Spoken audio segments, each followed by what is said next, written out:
Hello అందరికీ welcome back to my channel Anila creations. ఈసారి video ఏంటంటే మేమందరం కలిపి చెన్నై ట్రిప్కి వెళ్ళాం అనమాట. చెన్నై కాదులేండి, కేరళ. విశాఖపట్నం నుంచి కేరళ వరకు మా ట్రిప్. సో విశాఖపట్నంలో స్టార్ట్ అయ్యేటప్పుడు కొంచెం మంది స్టార్ట్ అయ్యాం. సో చిన్న లగేజ్తో స్టార్ట్ అయ్యాం. విజయవాడ వెళ్ళేటప్పటికి ఎక్కువ మంది అయిపోయారు. సో ఎక్కువ లగేజ్ అయిపోయింది మాకన్నా. మా లగేజే చాలా చాలా ఎక్కువ ఉంది. అందుకే మా లగేజ్ స్పెషల్గా ఫోటో తీసుకున్నాం గుర్తుండాలి అని చెప్పి. మేమందరం కలిపి విజయవాడలో స్టే చేసినప్పుడు గుణదల మేరీమాత టెంపుల్కి వెళ్ళాం అన్నమాట. గుణదల మేరీమాత టెంపుల్ దగ్గర చిన్న చిన్న వీడియో క్లిప్స్, ఎక్కువ లేవు కానీ చిన్న వీడియో క్లిప్స్ పెట్టాను. ఆల్రెడీ నేను యూట్యూబ్లో అప్లోడ్ చేశాను. పైనుంచి వ్యూ ఎక్కువగా మేము తీయలేదు. గుణదల మేరీమాత టెంపుల్స్ కొన్ని తీసినవి మాత్రం పిక్స్ పెట్టాను. అలా ఇక్కడ గుణదల నుంచి, ఇప్పుడు గుణదల మేరీమాత పైన కొండ దగ్గర నుంచి వ్యూ అనమాట.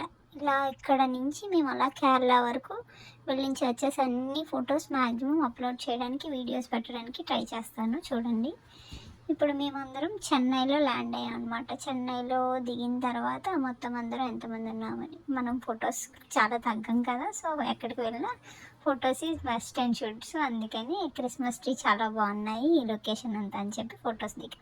ఇది మా చర్చ్ వాళ్ళు అందరూ కలిపి వెళ్ళిన ట్రిప్ అనమాట. సో మా చర్చ్ వాళ్ళు, మేము, మా పాస్టర్ గారు, ఇంకా అందరూ మాతో పాటు అక్కడ అమెరికన్స్ కూడా విజిట్ చేసి ఉన్నారు వాళ్ళది. ఇదంతా కృష్ణా నది. ఇది ఎందుకు మధ్యలోకి వచ్చింది అని అంటే, ముందు నేను ఫొటోస్ అప్లోడ్ చేసేసాను, ఇప్పుడు వీడియో పెడుతున్నాను చూడండి. మా ట్రావెలింగ్ వీడియో. ట్రైన్లో వెళ్ళాము. ఫస్ట్ మేము వైజాగ్లో స్టార్ట్ అయ్యేటప్పుడు బస్లో స్టార్ట్ అయ్యాం. మళ్ళీ విజయవాడ నుంచి చెన్నైకి ట్రైన్లో స్టార్ట్ అయ్యాం. మళ్ళీ చెన్నై నుంచి కేరళకి నైట్ టైం ట్రైన్ అనమాట. సో మధ్యలో bus journey 4 days 2 days travelling పట్టింది. సో రిటర్న్ ఒక 2 days. సో 4 days ట్రావెలింగ్లోనే పోయింది. ఒక 3 days మేము అక్కడ స్టే చేసాం. స్టే చేసింది ఇంకా విజిట్ చేసినవి అన్నీ కూడా నేను వీడియోస్ అప్లోడ్ చేస్తాను. ఇప్పుడు ఈ వీడియోస్ ఎలా ఉన్నాయి అని అనేది చూడండి. చెన్నైలో మేము సెయింట్ థామస్ చర్చ్కి వెళ్ళేటప్పుడు వెళ్ళే దారిలో విజిట్ అయిన, అంటే దారిలోని కొన్ని బిల్డింగ్స్ ఉంటాయి కదా, కోర్టు, ఇంకా ఎస్బీఐ, ఇంకా హెచ్డిఎఫ్సి, కొన్ని బిల్డింగ్స్ కొంచెం డిఫరెంట్గా ఉన్నవన్నీ వీడియో తీసాం అనమాట. ఇది చూడండి, క్లాసికల్గా చాలా బాగున్నాయి కదా లైటింగ్స్. సో అందుకే వీడియో తీసాం. సో ఫైనల్లీ మనం చర్చ్ దగ్గరికి వచ్చేసాము. ఇక్కడ స్టార్ట్ చేద్దాం. ఇది సెయింట్ థామస్ గారి చర్చ్ అనమాట. ఆయన ఇక్కడికి వచ్చి ప్రేయర్ చేసుకునేవారంట. సో ఆ ప్రేయర్ చేసుకునే స్థలంకి మేమందరం విజిట్ చేసాం. అది ఇక్కడ ప్రేయర్ చేసుకునే గుహ ఉంటుంది, లోపల ఉంటుంది. అది కూడా వీడియో తీశాను. దాని గురించి మా పాస్టర్ గారు ఎక్స్ప్లెయిన్ కూడా చేశారు. ఆ వీడియో కూడా నేను అప్లోడ్ చేశాను. ఇది అంతా బయట అనమాట. మేము వెళ్ళిన టైం ఏంటంటే జనవరి, లైక్ సంక్రాంతి హాలిడేస్కి వెళ్ళాం. సో అప్పటికి క్రిస్మస్ డెకరేషన్ అవి ఏమీ తీయలేదు. ఆ డెకరేషన్ అవి ఏమీ తీయలేదు కాబట్టి మేమందరం ఆ డెకరేషన్స్తో ఫొటోస్, వీడియోస్ ఇంకా చాలా. ఇప్పుడు మనం లోపలికి వెళ్తున్నాము. ఇప్పుడు చర్చ్ లోపలికి వెళ్ళాం కదా. ఈ చర్చ్ లోపల నుంచి వెళ్ళేటప్పుడు చూడండి, ఇక్కడ సందులా ఉంది కదా. ఈ సందు లోపల నుంచి లోపలికి వెళ్తే గుహ ఉందన్నమాట. ఈ గుహలోనే ఆ థోమా గారు ప్రేయర్ చేసుకునేవారు అనమాట. గుహకి దారి. ఆ గుహ లోపలికి వెళ్ళిన తర్వాత ఇక్కడ థోమా గారు ప్రేయర్ చేసుకునేవారంట. మొదటగా ఆయన ఇండియాకి వచ్చినప్పుడు ఇక్కడ ప్రేయర్ చేసుకునే స్థలం, ఆయన ప్రేయర్ చేసుకునే స్థలం, ఆ స్థలంకి మేమందరం వెళ్ళాం. అలా కొన్ని చర్చెస్ థోమా గారు ఏవైతే విజిట్ చేశారో.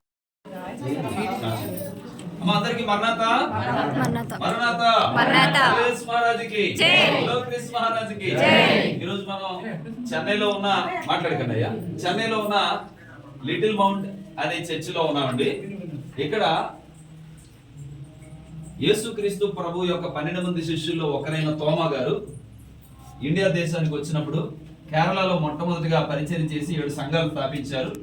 అది అయిపోయిన తర్వాత ఆయన ఈ తమిళనాడు వచ్చినప్పుడు ఇక్కడ ఈ స్థలంలో, ఇదిగో ఇస్తారు మీరు చూస్తున్నారు కదా, ఇక్కడ ఆయన మోకాళ్ళించి ప్రార్థన చేసేవారట. సో ఆయన ఎక్కడైతే ప్రార్థన చేశాడో ఆ రాయి మీద ఎలాగా ఎంతసేపు ఆయన ప్రార్థన చేసేవాడో మనకు తెలియదు, కానీ అలాగా అక్కడ ఘాటు పడింది చూడండి, అరిగినట్టుగా. ఒకరోజు ఆయన ప్రార్థన చేస్తూ ఉండగా కొంతమంది ఆయన్ని నిర్బంధించడానికి ఈ గుహలోకి వచ్చారట. అంటే ఇక్కడ జరిగిన చరిత్ర నేను చెప్తున్నాను. అప్పుడు ఆయన ఎక్కడికి తప్పించుకోవడానికి వీలు లేకుండా పోయింది. అప్పుడు ప్రభువా నీవు నన్ను ఎలా రక్షిస్తావో నీ చిత్తం ఆయన అని ప్రార్థన చేయగానే హఠాత్తుగా ఈ గుహలో ఇదే ఎంట్రన్స్, ఇంకో వైపు వెళ్ళడానికి లేదు. ఒక మెరుపు మెరిసిందంట అక్కడ, చూసారా? ఒక మెరుపు మెరిసి అక్కడ ఒక ద్వారం ఓపెన్ అయిందంట. ఆ రాయితులో నుంచి ఒక ద్వారం ఓపెన్ అయ్యి ఒక దేవదూత కనిపించింది. ఆ ద్వారం గుండా ఆయన బయటికి తప్పించుకొని వెళ్ళడం జరిగింది తోమా గారు. సో ఈ గుహలోనే ఆయన ప్రార్థన చేశారు. ఈ గుహలో నుండే దేవుడు అతన్ని ప్రాణగండం నుంచి తప్పించి బయటికి వెళ్ళేలా చేసి మరికొంతకాలం ఘనమైన సేవ చేయడానికి దేవుడు కృప చూపించారు. అటువంటి గొప్ప భక్తులైన వారు ప్రార్థన చేసినటువంటి స్థలంలో మనందరం కూడా ఉన్నాము కనుక ఇక్కడ ఒక చిన్న చర్చ్ ఉంది, అక్కడ నూతనమైన చర్చ్ కూడా ఉంది. ఇది అయిన తర్వాత మనం నెమ్మదిగా బయటికి వెళ్ళి 2 చర్చిలు కూడా చూద్దాం. అందరికి మరణాత, గట్టిగా చెప్దాం మరణాత. ఇది ఆయన ప్రార్థన చేసినటువంటి శ్రేష్టమైన పుణ్యస్థలం కనుక ఎంతో గొప్ప ప్రార్థనా స్థలంలో మనం ఉండుట దేవుడు మనకి ఇచ్చిన గొప్ప ధన్యత, భాగ్యం. ఆమేన్. మరణాత. సో అక్కడ ప్లేసెస్ అయిపోయిన తర్వాత మళ్ళీ ఆ గుహలోంచి బయటికి వచ్చేసాను అనమాట. బయట నుంచి వచ్చిన తర్వాత ఇక్కడ మళ్ళీ పైనుంచి ఆయన వచ్చిన దారి, ఇంకా తర్వాత అక్కడ చిన్న ప్రేయరు, సిలువ తోమా గారు అరేంజ్ చేసింది అదంతా ఉంది. సో అది వీడియో.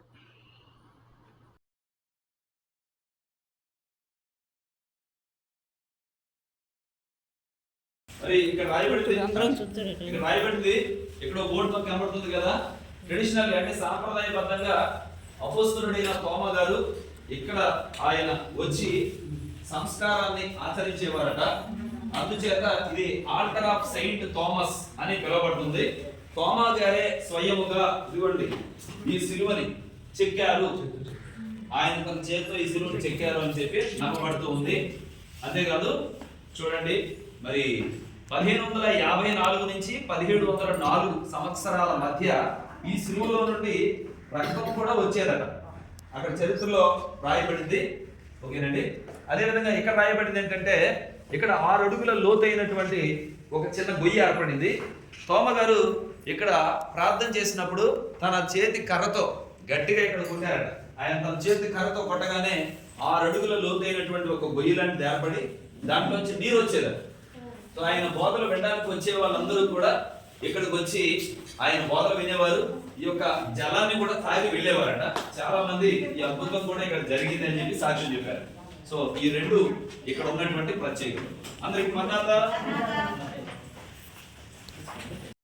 అలా మా పాస్టర్ గారు అక్కడ ఉన్న ప్లేసెస్ గురించి ఎక్స్ప్లెయిన్ చేసిన తర్వాత అదంతా తెలుసుకొని ప్రేయర్ చేసుకొని బయటనున్న ప్లేసెస్ కూడా విజిట్ చేసి ఇంకా అలా ముందుకు వస్తే అక్కడ ఒక చర్చ్ కూడా ఉందన్నమాట. ఆ చర్చ్లోకి వెళ్ళి ప్రేయర్ చేసుకొని బయటకు వస్తాం. ఇది ఇంకొక ప్లేస్ చెన్నైలోనే. ఈ ప్లేస్ పేరేంటో నాకు తెలియదు, కానీ ఇదైతే తోమా గారు సమాధి అనమాట. అంటే ఆ ఊరు పేరు నాకు తెలీదు, తోమా గారు సమాధి ఈ ప్లేస్ అంతా.